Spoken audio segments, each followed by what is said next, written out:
Hello, dear friends.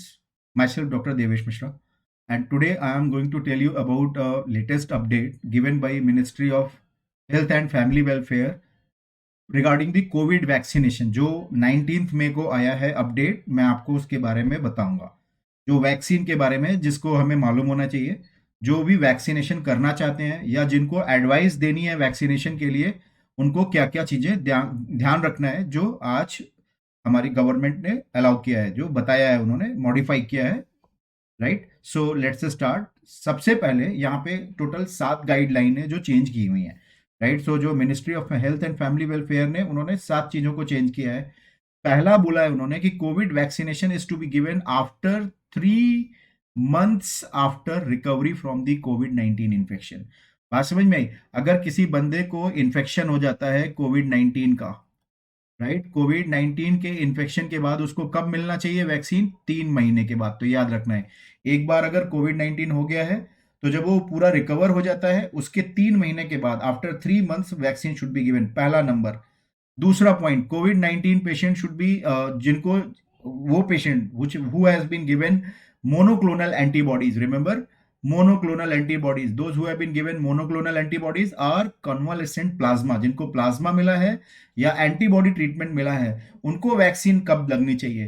तो यहाँ पे हमें ध्यान रखना है कि whenever patient has been given monoclonal antibody, right, पहला हमने देखा कि इन्फेक्शन से रिकवर करने के 3 महीने के बाद।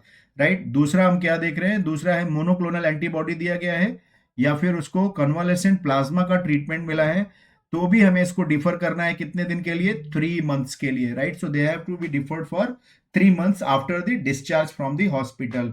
बात समझ में आई? इन्फेक्शन हुआ, एंटीबॉडी दी, प्लाज्मा दिया, उसके बाद 3-3 महीने का आपको याद रखना है कि कोई भी वैक्सीन उस समय में आपको नहीं देनी है बिफोर 3 months। राइट, तीसरा पॉइंट क्या है? जो जो बंदा पहला वैक्सीन लिया, for those infected with covid infection, now you can see here, those infected with covid after first vaccine, ऐसा मैंने देखा है। I have seen some of my relative and my friends जिनको पहला कोविड वैक्सीन का जैब लगा and then he has contracted the कोविड-19 infection. तो पहला वैक्सीन लगने के बाद लग गया, तब हमें क्या करना है? तो हमें उसको डिफर करना है। We should not give vaccination for the 3 months after recovery. Right, तो उनको हमें 3 महीने तक नहीं देना है। तो जब तक वो रिकवर नहीं हो जाता, तो हमें याद रखना है, एक बार पहला डोज लगा, तो अब यहाँ पे भी देखो मैं क्या बताना चाह रहा हूँ। When a person has been given first dose of the vaccine, right, and after that he has developed infection, then he should be deferred for 3 months after the recovery. तो इसको भी 3 महीने तक नहीं देना है। यानी पहला डोज लगा, इसके बाद इन्फेक्शन हो गया, 3 महीने तक उसको कोई भी वैक्सीन नहीं देनी है। चौथा पॉइंट क्या है जो ऐड किया है? If any person, so person with any kind of serious illness, right, who has been hospitalised or in ICU, right, यानी कि जिस बंदे को किसी भी सीरियस इलनेस के लिए आईसीयू में गया हुआ है या हॉस्पिटल में था, तो उसको हमें कितने दिन तक नहीं देना है? 4 से 8 वीक तक, यानी कि approximately 1 to 2 months।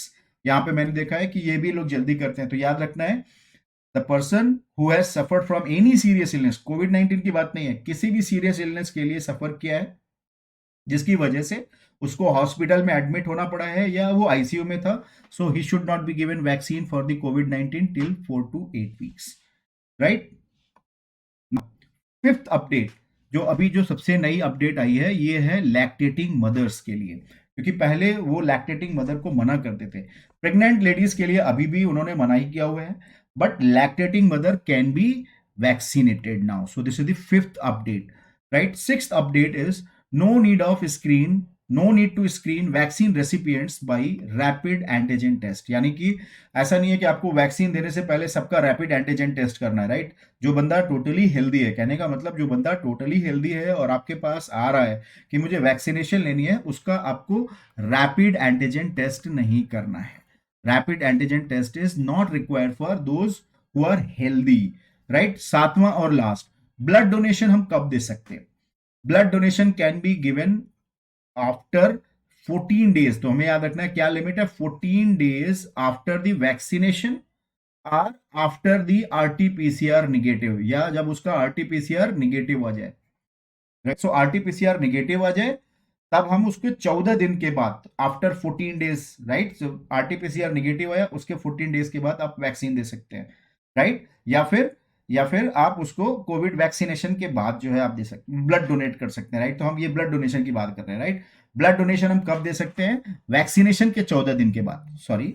Blood donation हम कब दे सकते हैं? वैक्सीनेशन के 14 दिन के बाद, या फिर बंदा जो इन्फेक्टेड था और आरटीपीसीआर निगेटिव आ गया, अब जब आरटीपीसीआर निगेटिव आया तो उसके 14 दिन के बाद। So these are the 7 updates जो मैं आपको बताना चाहता था। सो आप शेयर कीजिए इसको, you share with all your friends and members, and follow this which has been updated today by MOFHW.